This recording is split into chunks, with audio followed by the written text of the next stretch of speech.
Picture this. A Boeing 727 descending through winter storms over the Blue Ridge Mountains.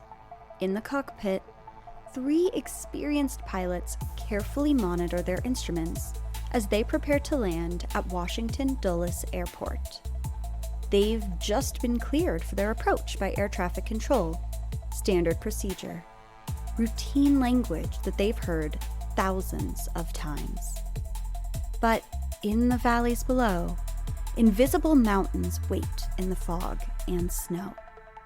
We are about to discover how 3 words, spoken every day at airports around the world, could mean 2 completely different things to the people saying them and the people hearing them.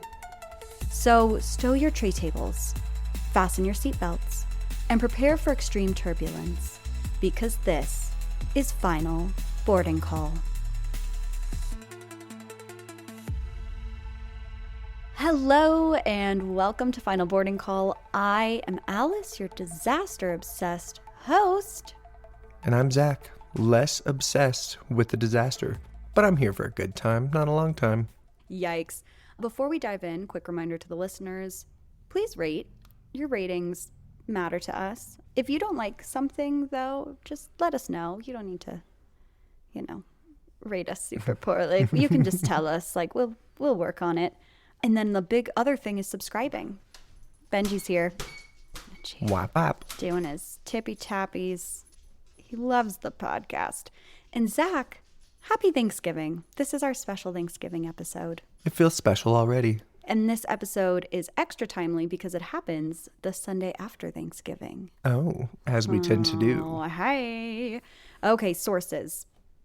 So this one, we have the National Transportation Safety Board accident report. We have the FAA's Lessons Learned case study. And then Green Dot Aviation, which is a YouTube channel, did an amazing video on this case. And Green Dot Aviation YouTube channel is an awesome one to follow if you're, an aviation nerd. It helps to have the visuals sometimes on some of these complex concepts. So, Zach, are you ready to dive in? Splish splash. Let's take a bath. Okay. It's November 1974. Across the eastern United States, families had gathered for Thanksgiving just days before, filling homes with the warmth of turkey dinners, which we know Zach is not a turkey guy. It's the worst bird. And the comfort of being together. Now, on Sunday, December 1st, travelers are making their way back home. It's the Sunday after Thanksgiving. Making their way downtown. Mm-hmm. At Indianapolis International Airport that morning, Trans World Airlines Flight 514 was preparing for a routine trip to Washington, D.C. The Boeing 727, registered as N54328, gleamed on the tarmac as 85 passengers made their way aboard. I'm just a little bummed that it's not the plane that was put into production 7 planes prior. 54321. Would have been good. Okay, so among the passengers was U.S. Army Brigadier General Roscoe Rock Cartwright. Oh. What a name. He's 55 years old, and he's traveling with his wife, Gloria. General Cartwright had retired just months earlier after a distinguished 33-year military career. And he was one of the first black generals in the U.S. Army. He was really a trailblazer who obviously had to overcome tremendous obstacles because it is the 70s. And he had served for 30 years already. So, also aboard was James Applewhite, who is a legislative assistant to Representative Andrew Young of Georgia. And he's traveling with his wife and their 3-year-old son. In the cockpit sat 3 very experienced professionals. We have Captain Richard Brock, who is 44 years old, and he has been with TWA since 1955.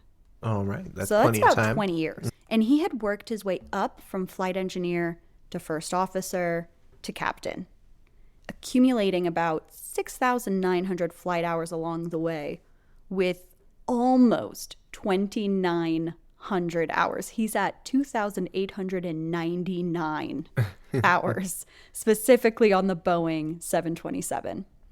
Beside him was First Officer Leonard Kreshik, who is 40 years old, and he's logged 6,205 total flight hours, including 1,160 on the 727.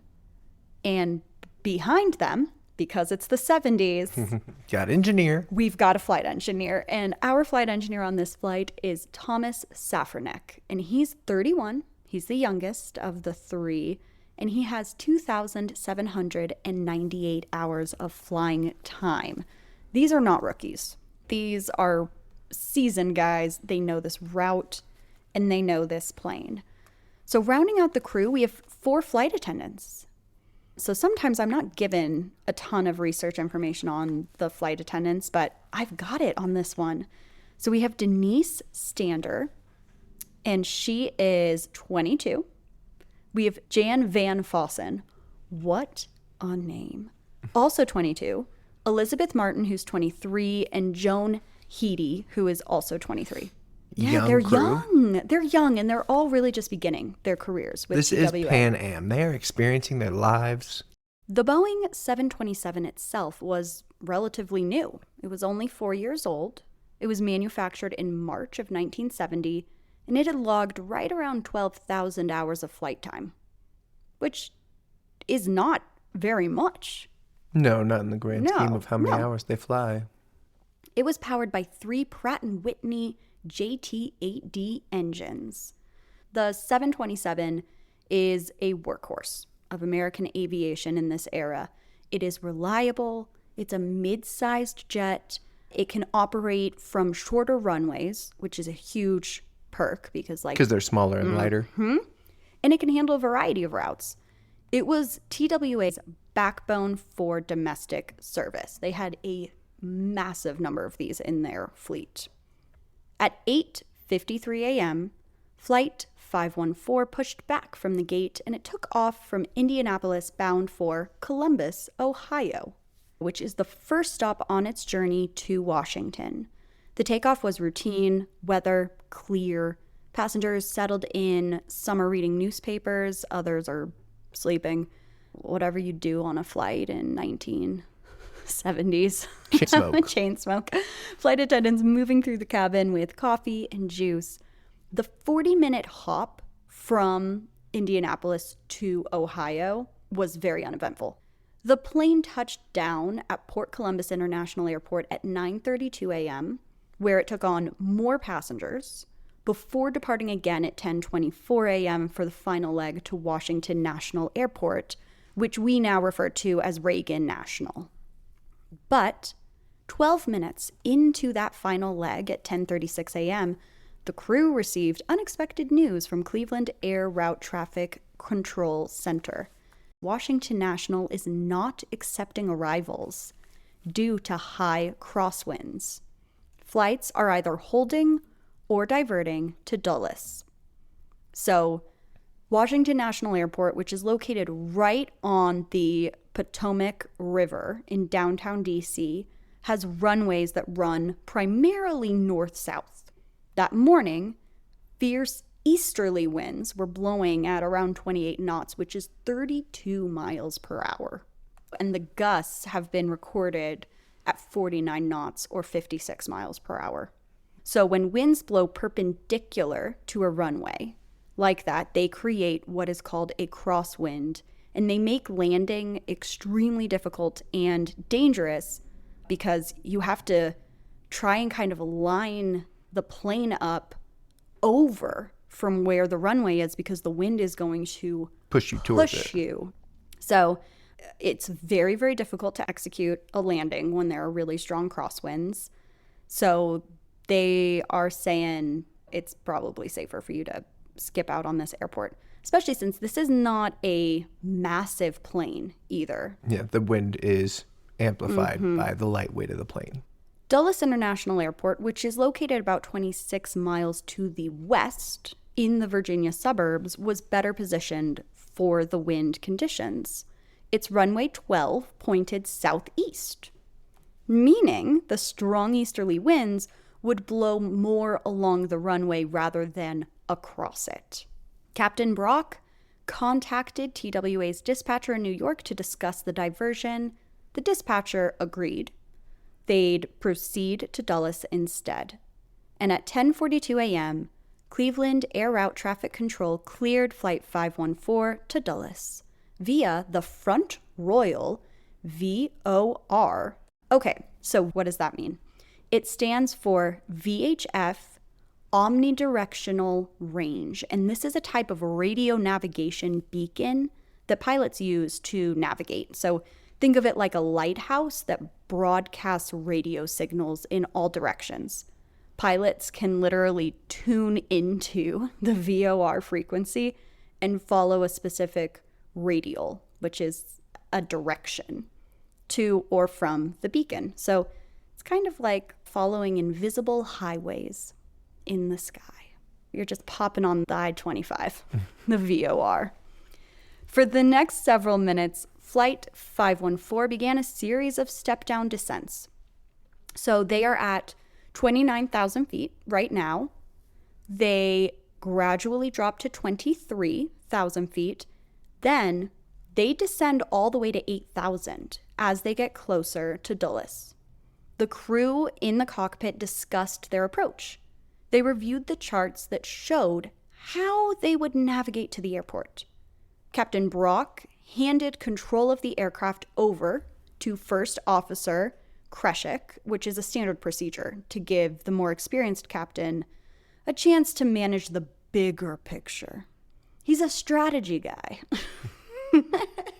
The last minute diversion created time pressure.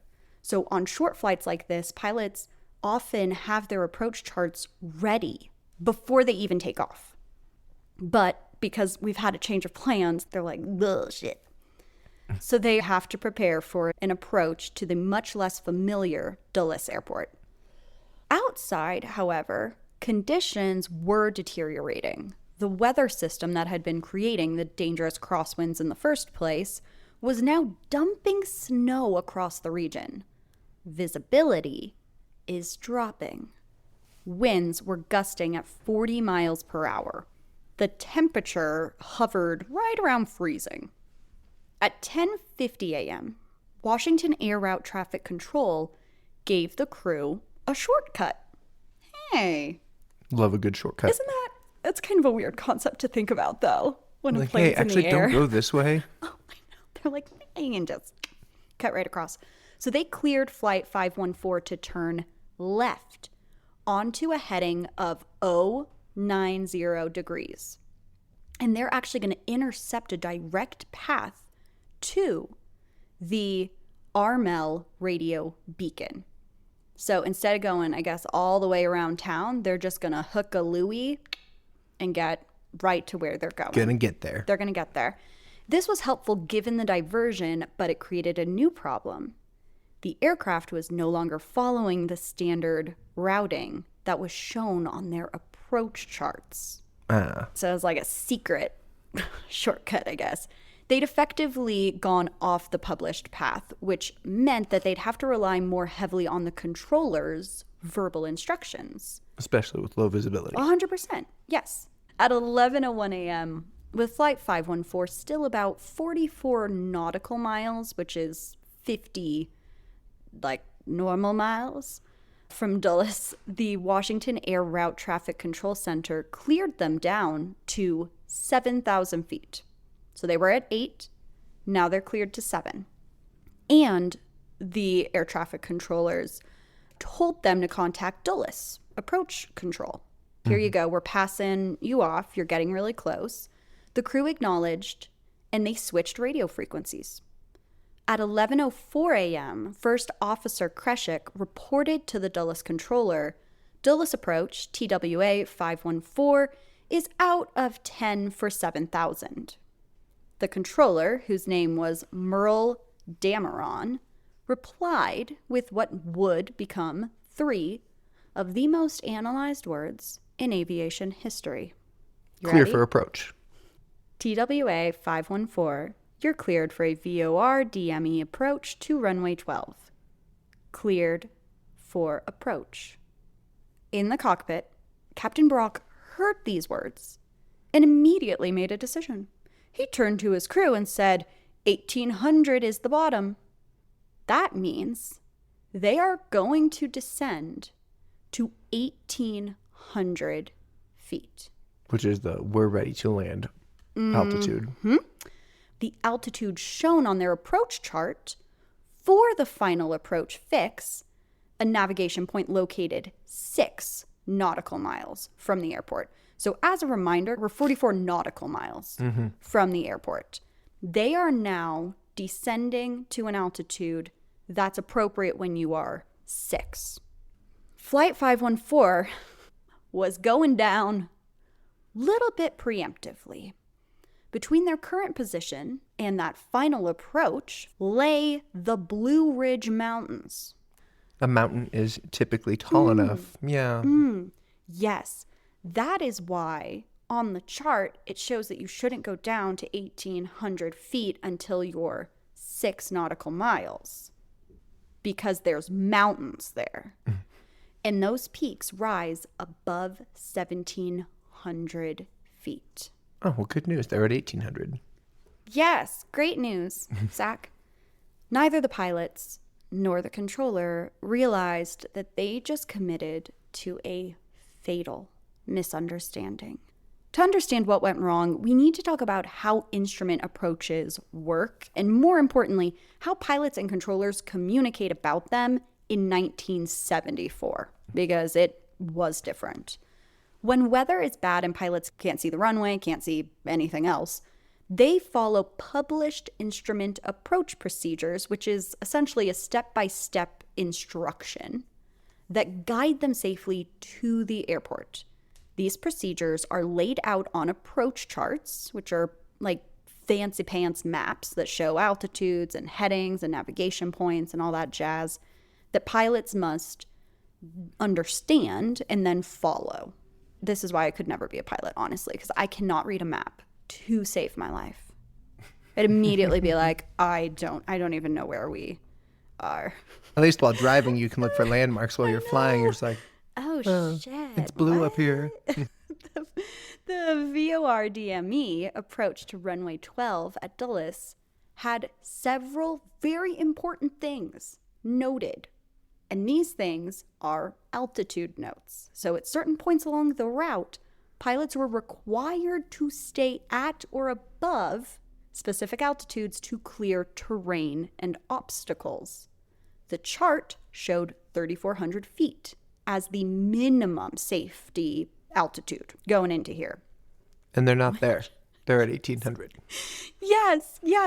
And until you reach the Round Hill intersection, which is 18 nautical miles from the airport, you sure as shit better be above 3,400 feet.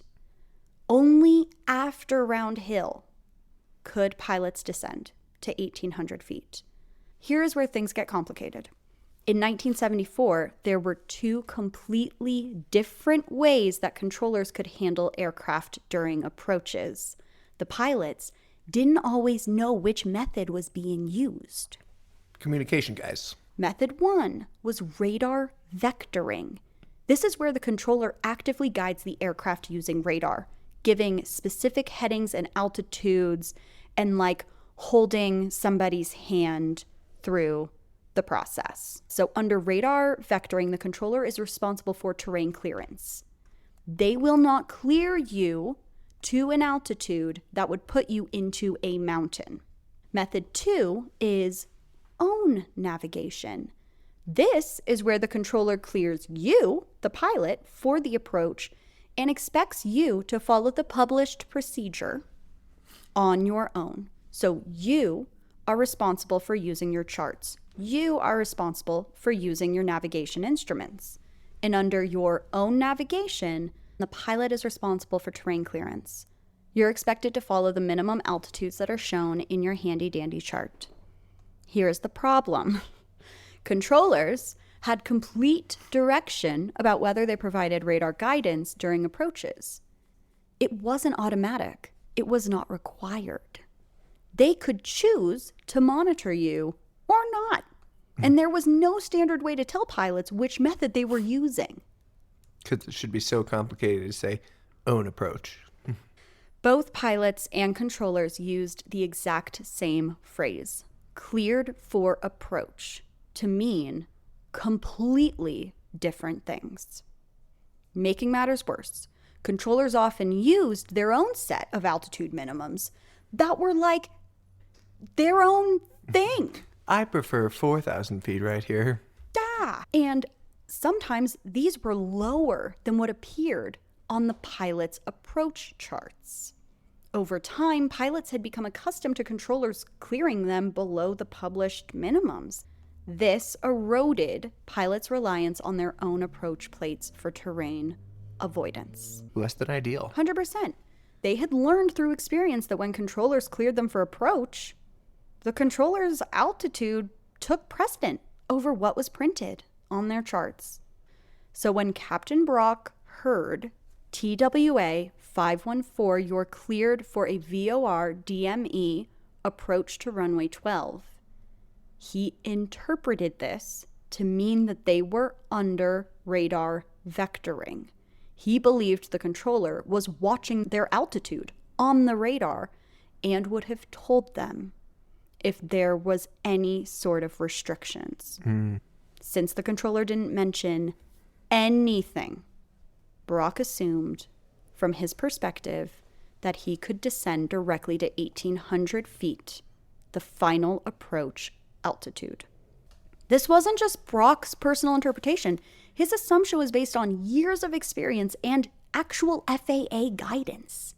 Years earlier, the FAA had published an airman's manual that explicitly instructed crews to descend to the approach altitude as soon as possible upon receiving an approach clearance.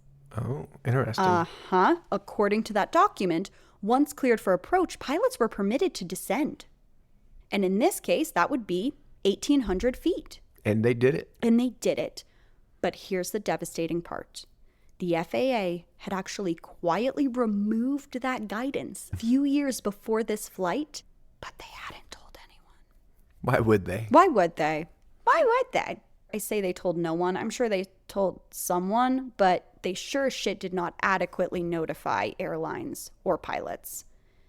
Many experienced pilots, like Captain Brock, were still operating under procedures that no longer existed.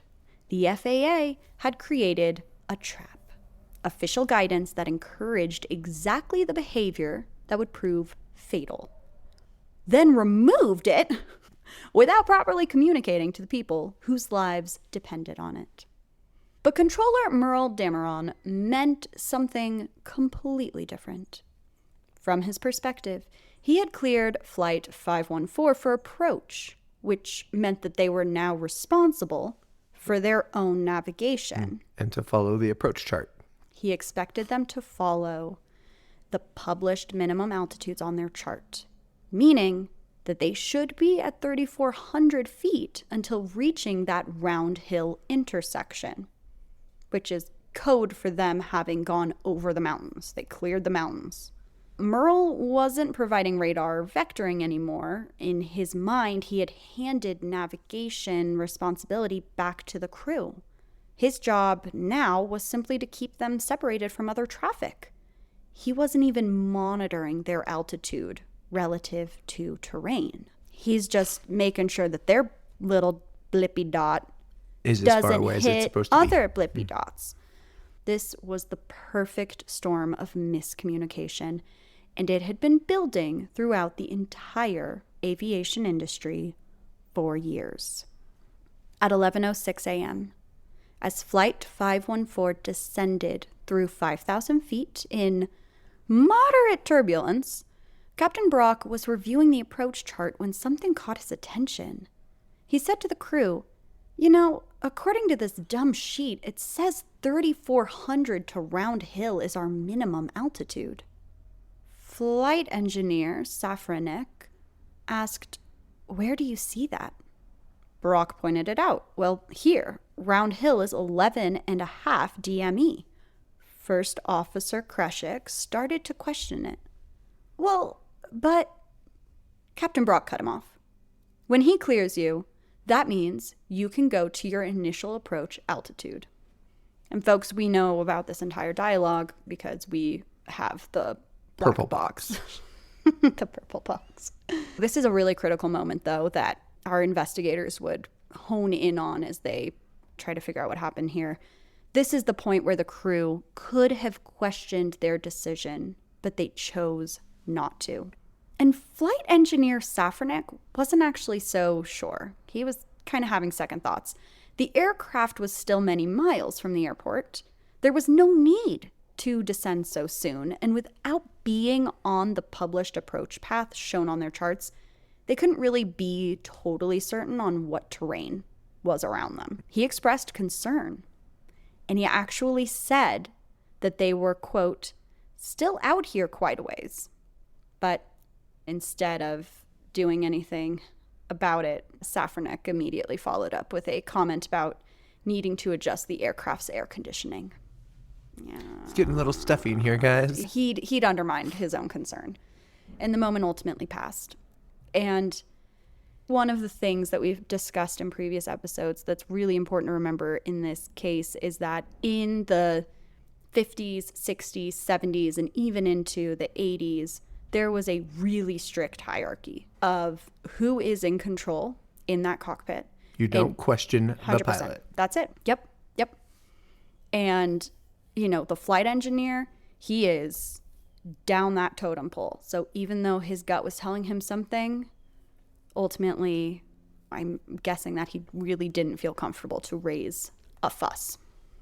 Oh boy. The cockpit voice recorder captured the rest of this exchange. An unidentified voice said, initial approach. Another voice responded, yeah. Captain Brock concluded, initial approach altitude. And with that, the crew collectively decided to continue descending, even though they were still more than 40 miles from the airport. So this is called confirmation bias, right? It's the tendency to focus only on information that supports your existing beliefs and ignoring any other evidence. All that they had to do was call air traffic control. You're like, hey, and just ask. We're seeing this. What do we need to do? Are we cleared to descend to the final approach fix altitude? That one question could have really changed how this story ended. And of course, things are about to get even worse because outside, the snow is now falling very heavy. It is mixed with rain, and the turbulence is getting quite violent, which is distracting. So visibility is now at nearly zero. It is just gray outside of every single window. The cockpit altitude alert horn sounded. So this is a reminder that they were approaching their selected altitude. Captain Brock said, I had ground contact a minute ago. And Kreshik confirmed, yeah, I did too. But any visual contact that they'd had was gone now. It was swallowed by the storm. So that's basically them saying, I can't see the ground anymore. And everybody else is going, yes, same. Insanity. Captain Brock tried to sound confident. And he said, you ought to see the ground outside in just a minute. Hang in there, boy. Hate that. I mean, the turbulence right now, guys, is very violent. It's enough so that they're having conversation about it inside the cockpit, joking about feeling seasick. And at 11:08 a.m., the altitude alert horn sounded again as they leveled at 1,800 feet. They were attributing their altitude deviations to the weather, wind turbulence, downdrafts, when in reality, they were flying at an altitude where they should not have been, in terrain that they shouldn't have entered. At 11:09, a new sound filled the cockpit. The radio altimeter warning horn. This device measures your actual height above the ground below you, and it's been set to alert them at 500 feet, and it's going off. That's uncomfortable. They logically should have thousands of feet above the ground, and instead they were only 500 feet above it. Before anybody could really even process what was happening, the horn sounded again, this time 100 feet. That's a rapid climb, almost like a mountain. Almost like a mountain. And at 11:09 a.m., Captain Brock's voice cut through with urgency. Get some power on. The radio altimeter warning horn blared one final time. 2 seconds later, TWA Flight 514 struck the western slope of Mount Weather at an altitude of 1,670 feet above sea level, traveling at almost 265 miles per hour. The Boeing 727 made first contact with a stand of trees that were around 70 feet above the ground. The plane's wings cut through 20-inch wide trees like a giant lawn mower, carving a swath of destruction nearly 800 yards long. The aircraft continued forward, tearing apart as it went. About 500 feet into its ground contact, the remains of the aircraft struck a rocky outcropping, and this is when the fuselage broke apart, the wings separated, and fuel ignited in a massive fireball. Heavy components of the aircraft, engines, landing gear, sections of fuselage, were thrown forward of the impact point, some landing more than 900 feet away. Within seconds, the wreckage was engulfed in intense fires that roared through what remained of the aircraft and spread into the surrounding forest. The crash site was oriented along a 118-degree magnetic heading.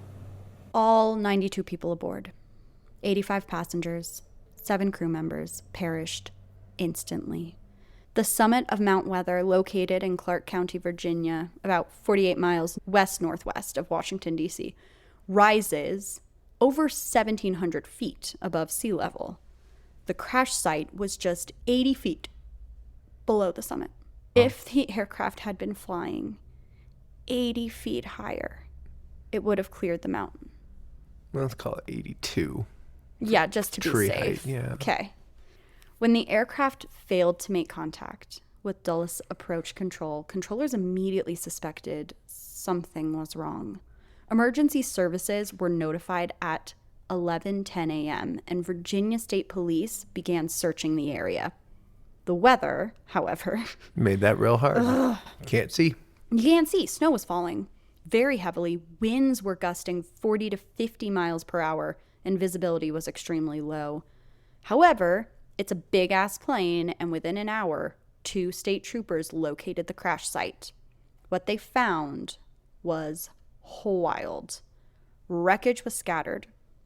Trees had been cut down and were on fire, and small fires burned throughout the whole area. The only recognizable part of the aircraft were sections of tail with TWA painted in red, and one portion of fuselage with 4 window frames still intact. Other than that, there was nothing about this that would be recognizable as a plane. Local resident John Emig, a reporter for the Loudoun Times-Mirror, who reached the scene, later described what he saw. It looked like something out of a World War II movie. As the plane crashed, it cut trees in half. All you could see were pieces of plane and trees. Emergency responders worked through the day and into the night, but they were hampered by weather and the fact that it's a mountain, so the terrain isn't super easy. The old Bluemont School, now Bluemont Community Center, was converted into a temporary morgue and command center. I know. Local residents gathered to provide food and support to the exhausted first responders. But as news of the crash spread, it became clear that Flight 514 had struck near a highly sensitive location, one that the federal government very much did not want publicized. Mount Weather was, and still is, home to a classified underground facility operated by the Federal Emergency Management Agency. That's interesting. The government has secrets? What? Can you believe it? What? Originally built in the 1950s as part of the government's continuity of operations plan in case of nuclear war, the Mount Weather Emergency Operations Center was designed to house the president, cabinet members, other government officials / rich people. The facility includes an underground complex with offices, sleeping quarters, a hospital, communications equipment, and supplies to sustain hundreds of people for extended periods. So that's kind of crazy. And it's all in this mountain. The crash drew massive media attention to this very secret facility. Attention that the government did not want even a little bit. When reporters asked about what Mount Weather was used for, how many people worked there, etc., government spokesmen dummied up. They declined to comment, which only fueled speculation and curiosity. The facility itself wasn't damaged. Most of its features were very deep underground, but the crash did sever the main phone line. And I guess that was top priority because that was restored within 2.5 hours. Oh my God. As news coverage continued throughout the day, media reports emphasized that 2 Indiana senators had been scheduled on the flight, but had actually changed their plans. And then a news outlet said that there were, quote, this is a quote, no one of importance on the plane. Wow. The audacity. A person on the plane is a person of importance. It's insane. Yes. For the families listening to these reports, families who had just lost mothers, fathers, children, those words hit like a kick to the nuts.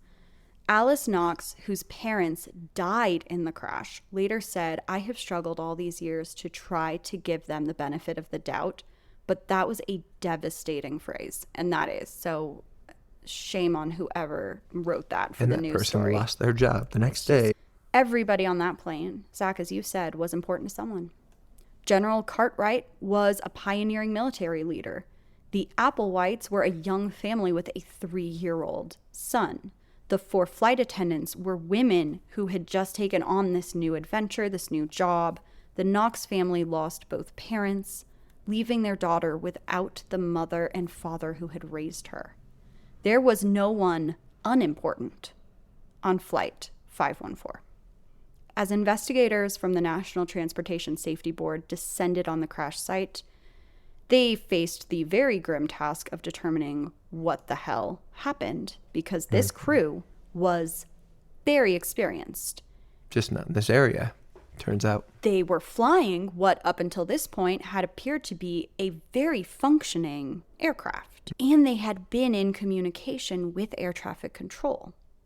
So there's no immediate red flags that they can tell from this situation. Well, it would turn out that this investigation would become one of the most important and influential investigations in aviation history. And it would have massive implications for communication and for flights going forward. So here's the good news, guys. We found the black box. It was discovered and recovered from the wreckage. So as we dive into it, the recordings made clear that the crew genuinely believed that they were doing the right thing. They weren't cutting corners. They were not being reckless. They were following what they understood to be standard procedures based on years of experience and training, including that FAA guidance document. The key moment came when controller Merle cleared Flight 514 for the VOR DME approach to runway 12 without specifying an altitude restriction. Captain Brock heard this and interpreted it to mean, drop. I'm good to drop. Well, guess what? They interview the controller, and he's adamant that he had not been providing radar vectoring. From his perspective, once he cleared the flight for the approach, it was on them. And here's what's frustrating. Both sides were correct. There was no label Yes. put on it. So, yes, in theory, they both had the same conversation they're saying, and they both meant what they meant. He did not do anything wrong. Also, the pilot didn't do anything wrong, technically, by the letter of the documents. Yeah, that's why things get changed, because technically no errors were made, and it still led to massive loss of life. Even crazier. The NTSB discovered that this type of misunderstanding was common. Oh, yeah. Pilots and controllers had been using the same terminology, quote, cleared for approach, to mean completely different things for years. And it was only through sheer luck that more crashes had not occurred. In fact, investigators learned that just 6 weeks before this crash, a United Airlines Boeing 727 had narrowly avoided the exact same fate on the exact same approach in the exact same location. Oh, my. In October of 1974, a United crew was cleared for VOR-DME approach to runway 12 at Dulles. They descended to 1,800 feet while they were still more than 25 miles from the airport. They got close enough to the ground to trigger their radio altimeter warning. The United crew immediately added power and climbed, narrowly avoiding disaster. After landing at Dulles, they discussed what had happened and they realized that they had descended too early.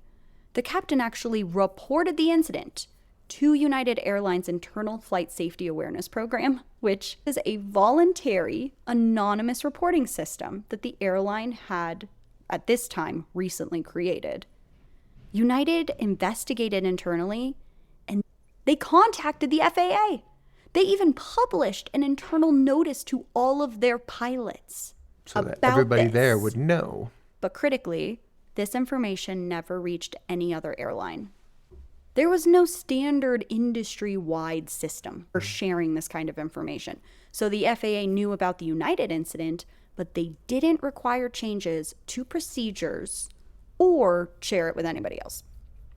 Even more disturbing, investigators learned that just 30 minutes before the TWA 514 crashed, 30 minutes, an American Airlines Boeing 727 was also cleared for the same approach to runway 12.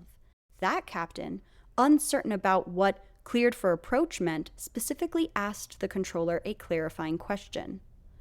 "Are we cleared to descend to the final approach fix altitude?"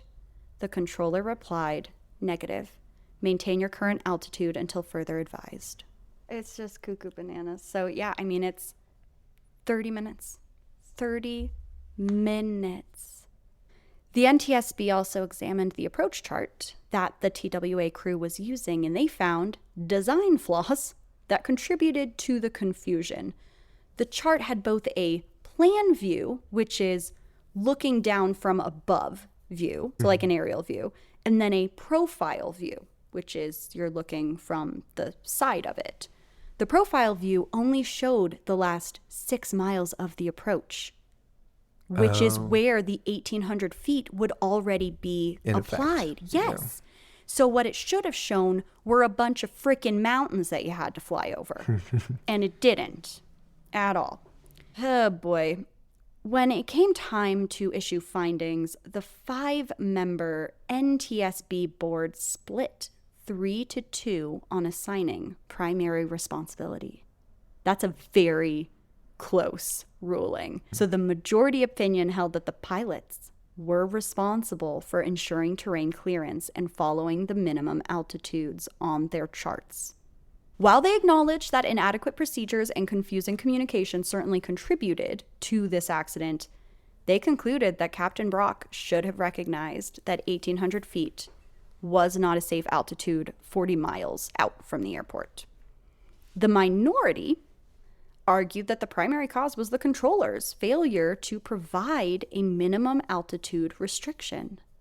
They believed that once a controller cleared an aircraft for approach in a radar environment, the controller should have explicitly stated any altitude restrictions.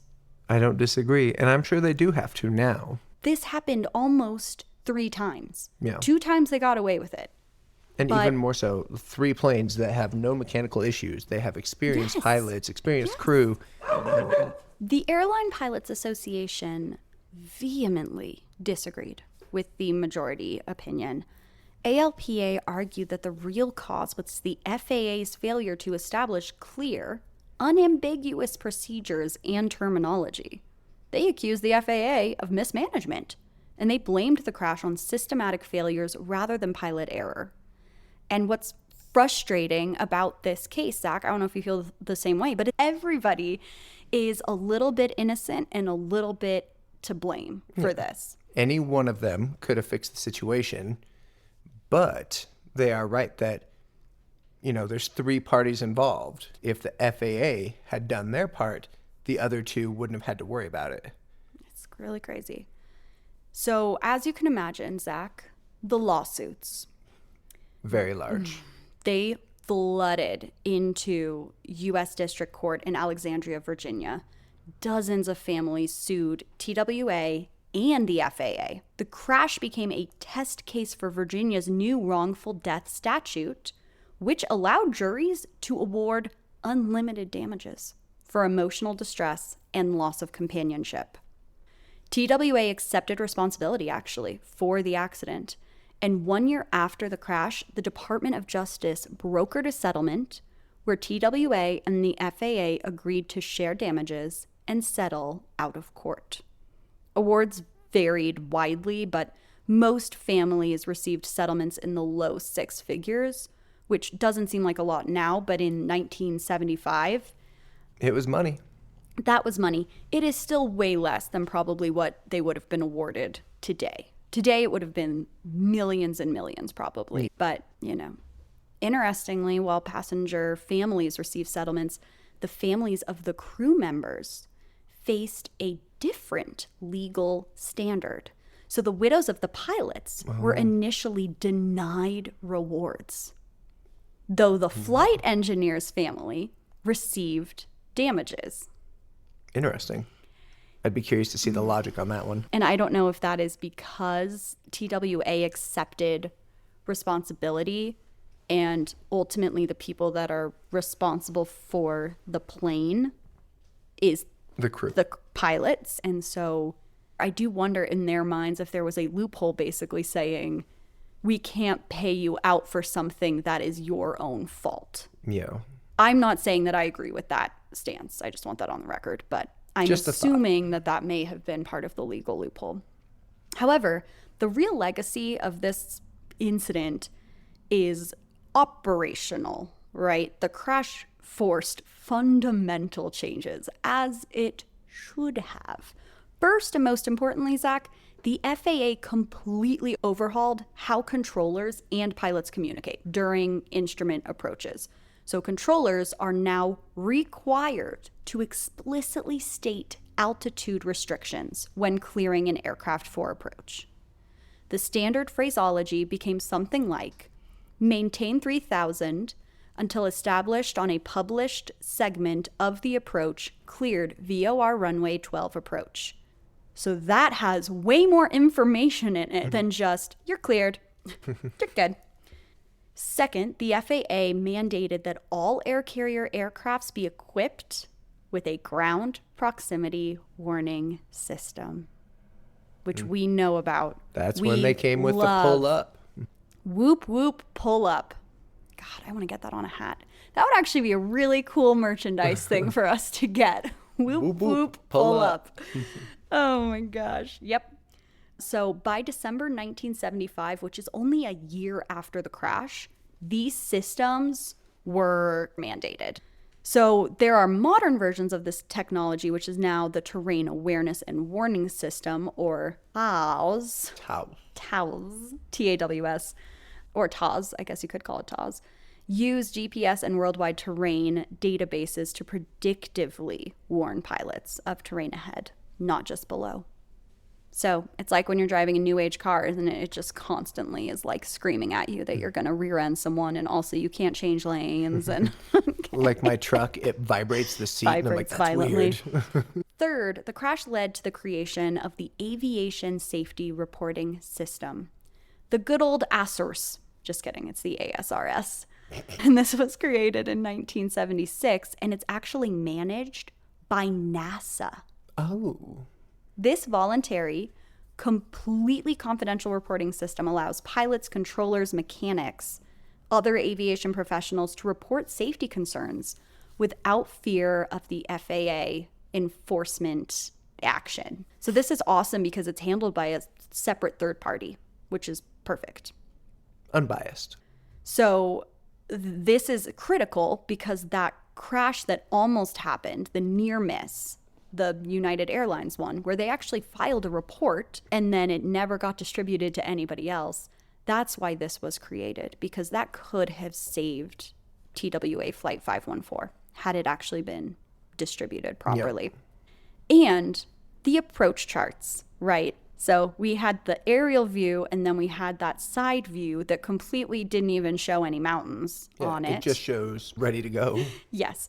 Those were completely redesigned. So the confusing profile views that only show like, oh, you're only like 6 miles from the airport. Well, it was extended now to show the entire procedure. So from the point where you are starting a descent, that is now going to be shown on those. And air traffic control systems were enhanced to alert controllers when aircraft deviated from any safe altitude in the area.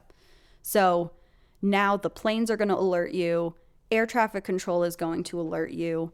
Everybody's going to be on the same page if something weird starts happening. These are huge changes, Zach. That's a lot. Yeah. It's a lot of different information that forces a lot of different people to change. 100%. For the people of Bluemont, Virginia, the crash left a permanent mark. For decades, there was no formal memorial to the victims. But in 2024, on the 50th anniversary, the Bluemont Citizens Association organized a major remembrance ceremony.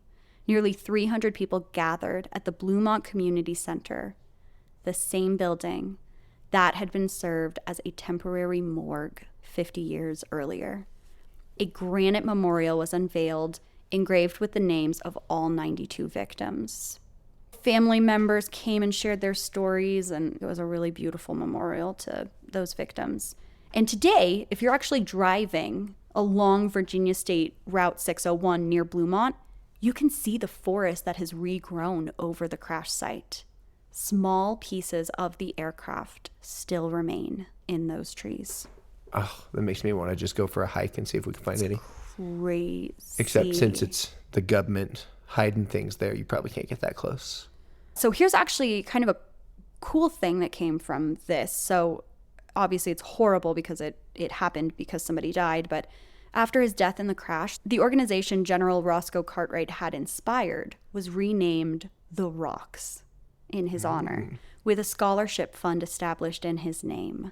So today, the Rocks continues to support and mentor Black officers in the U.S. military, which is a living legacy to a man who broke so many barriers and died way too soon into his retirement.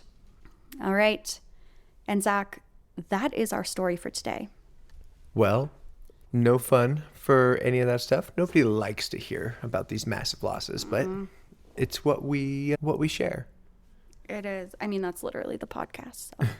I mean, genuinely so tragic that these people died in something that did not have to be a fatal accident at all. But I will say it is interesting to know where ground proximity warning systems came from, like what inspired them. And this is really the story of that. This Thanksgiving week, take a moment to appreciate your friends and your family. Enjoy some turkey. Zach hates it. I'm a green bean casserole gal. It's my fave. And go ahead and join us next time when we will be exploring another transportation disaster story. Until then, remember to stow your tray tables, fasten your seatbelts, and prepare for the unexpected, because not every trip reaches its final destination. Goodbye. In 3, 2, 1. Okay, go for Arya's podcast. Pineapple. Just wanted to do pineapple. Yeah, because you have a lot of podcasts. Yeah, Dad and I have done a bunch of podcasts. Should I ask you questions? Yeah, and here. Okay, I'll ask you questions, then you answer in there, okay? Okay. Hello, and welcome to a special edition of Final Boarding Call. I'm your disaster-obsessed host, Alice, and today, my special guest is Aria Ryan. Aria, can you say hi to the people? Hi. Nice. Aria, how old are you today? 3. Oh, cool. Do you like being 3? Yeah. Okay. And I'm 14 pounds. Well, you might be a little bit more than 14 pounds. I think that you're almost 40 pounds. Pretty bad. Oh, I know. Hey, Aria, do you like flying on airplanes? Yeah. Where is your favorite place that you've ever gone on an airplane? To Dallas, Texas. Oh, who do you go visit in Dallas, Texas? Just my friend and Zach. Because he always goes there every time. Yeah, Zach comes with you. That's true. Oh, what movie is on that's hypnotized you? Demon Hunters. Okay. Well, that wraps up our episode for today. Do you want to say goodbye to the people? Goodbye. Give them a pineapple for the road. Pineapple.